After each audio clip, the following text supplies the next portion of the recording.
What's up guys, Lethal Leslie here and welcome to the first episode ever on my channel of the FUT Detective. Now, the reason I'm making this series is more just, it's about trading, but it's also about just ideas and ways of making massive amounts of coins, but nothing guaranteed. So it's like, I'm not bringing a trading method in this video, I am bringing a concept, an idea kind of thing of a way to make a lot of coins. And one opportunity that I think is going to come up has come to my mind, and I think it's going to be a massive opportunity this year and a new way that a lot of people obviously haven't traded in before, and I think it's going to be an opportunity to make massive amounts of coins, guys. Now, if you don't know what I'm talking about, what I am talking about is Chinese cards. I was just been checking Richarlison's in form there. His one to watch, guys. He scored a goal today, it went up a lot. Did I just say Chinese cards? I meant Champions League cards. Oh well, anyway, Champions League cards is what I'm talking about, not Chinese cards. Champions League cards, guys. I really fancy these cards to be massive this year, and they're just a new way of trading that I think there's opportunities to make huge numbers of coins, and I'll go through the reasons in a bit. I'm just going to show you right now. Obviously, every card that is in the Champions League has a Champions League card. Gold only, I believe, though. I don't think there are any silvers, so gold only, and they all have Champions League cards. And they do come in golds and rares. As you can see, these are all common ones, I believe. The rare ones right now are almost extinct, if not completely extinct. No, there's a rare one right there. See, Bojan Valero is a rare. He is a rare. You can tell by the cuts at the top of the cards, guys, if you're wondering. There's cuts on the top of the rare cards, and there's no cuts on the top of the normal cards. So basically, these cards right now are like 7k, 5k, a lot of them, they're all around 2k if they're non-rares. Obviously, good cards go for a lot more. Like, for instance, Kondogbia, I think, is like 100k, and he's only an 83 rated.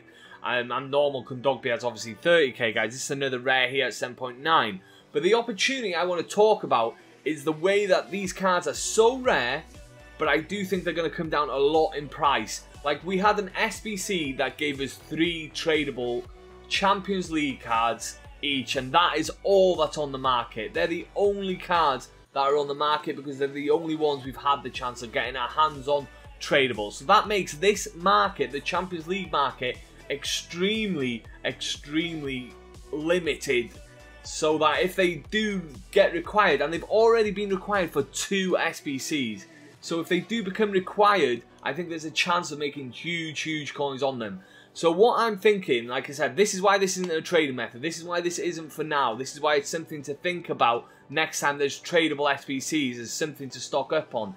Is that next time we get a tradable SBC for these cards, it is time to stock up. Spend 100k, spend 200k on players that are rare, that are Champions League cards. Maybe even the non-rares if you can get them for a k or less. Like I did a trading tip on my channel that you can go and check out, where I was bin sniping these cards for a k or less. I got some rares, I got some non-rares, and then 6 o'clock, the night that I dropped that trading tip, they dropped an SBC that required 1 rare Champions League card, and then all of a sudden, the cards went from 1k all the way up to 10k, which is just a crazy price increase. And that's what I think is so fascinating about these cards, is that right now they are so rare on the market that if something drops, that we can get these cards for 2k.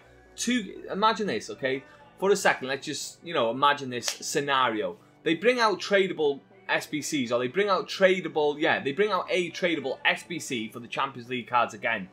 As you can see, the cheapest right now on the market altogether is 1k. So they bring 2k, sorry. So they bring out a tradable SBC for the Champions League cards again. We get 1 rare, 1 non-rare in it, just for argument's sake.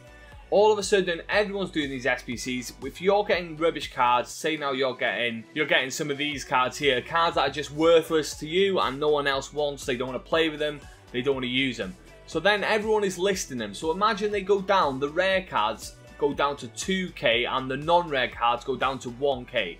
Okay, so now you're thinking, for a 300k outlay, you can get 200 cards. You can get 100 rare cards, and you can get 100 non-rare cards. You can keep them all in your club, so it's not clogging up your trade pile. That's something to keep in mind, because that's such a good investment. A long-term investment can just sit in your club. That makes it massive as well.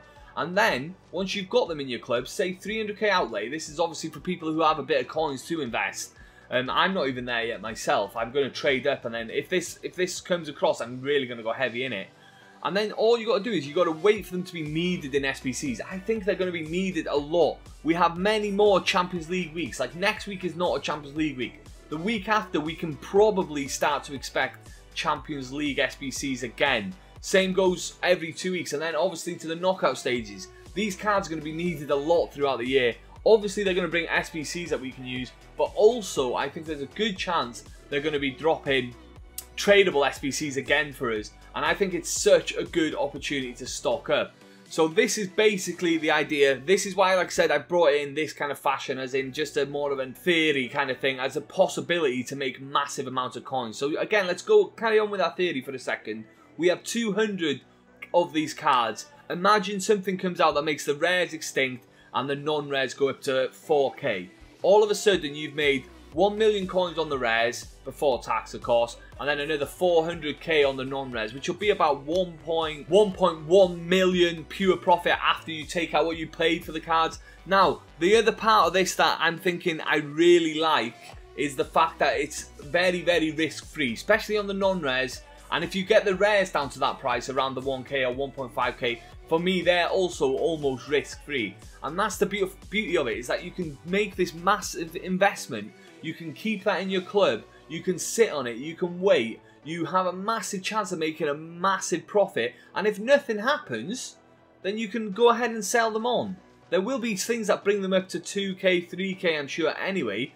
But you can go ahead and sell them on if it doesn't work out. And you'll make your coins back. And it's a no-loss situation with a massive potential of gain, guys. Anyway, that's all I wanted to talk about in this episode of the FUT Detective, guys. Like I said, it's not a trading method for now. It's more of an idea. It's just something I'm thinking, and I wanted to share with you guys. Let me know what you think about this kind of style video, where I'm more passing like an idea and a thought across to you guys in the comment section down below, or in the likes. Obviously, giving it a like would be much appreciated, guys. And that's probably where I'm going to leave it. So if this opportunity comes, go ahead and jump on it. I'm definitely going to be jumping on it. I probably will make a video when it's available, if it is available as well, to try and share with you guys. If you liked the video, like the video, subscribe if you want to see more. Thanks for watching as always, and take it easy.